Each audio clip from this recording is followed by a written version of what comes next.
time with Marilee. There were lots of other single sisters there that were serving and reaching out.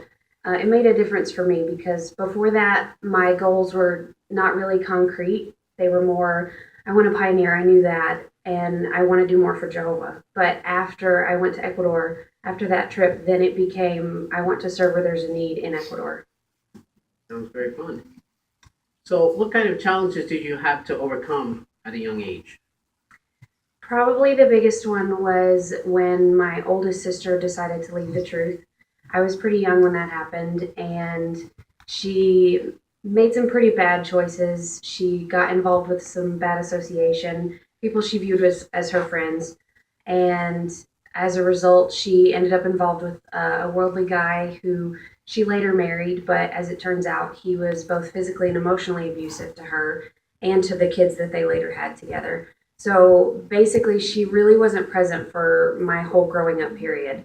And my parents did a really nice job of shielding us from a lot of that, from a lot of the specifics and things like that. But what we noticed, because my sisters and I and my parents, we were always very close knit. So what we noticed was her absence, that she wasn't there. And then later she did make steps to come back, but her progress for a long time wasn't really consistent. She would do well for a while and then she would leave again. And so even though she was back for that, it was hard to have a relationship with her. She has been doing well for the last few years, and I'm happy about that. But it's hard to rebuild a relationship after all those years of absence and kind of the back and forth of her not really being there. Wow, that's a lot, no matter who you are, to have to deal with. Well, we appreciate you making good choices in your life, and we hope your sister does better. What was the turning point for you to make the truth your own, however? We moved a lot when I was young, and the positive part about that was my parents were always exposing us to people who had made good choices for Jehovah.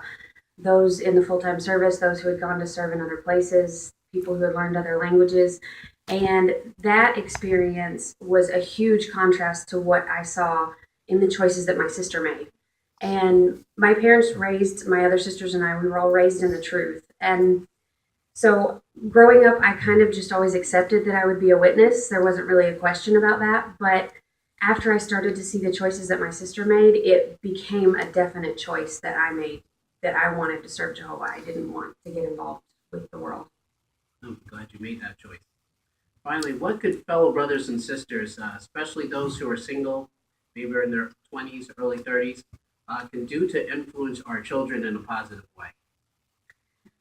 The thing that always made the difference for me, I remember, especially when I was young, was just when people took the time to get to know me as an individual, when I wasn't just one of the kids in the hall, when they knew my name and they said my name when they saw me, it made me feel special. And so that's something that's always nice to remember. See our young ones as individuals, and that each individual one has their own special challenges. They might be in the same class or they might be in the same grade at school, but the challenges that they face are very different. And so seeing them as individuals and trying to help them to see that even though Satan's system portrays itself as something very pretty, it's really not. And that even though Jehovah's way is not necessarily the easiest course, it's definitely the best one. Well, we appreciate your clear-cut answers. Keep up the good work, and we appreciate your fine example.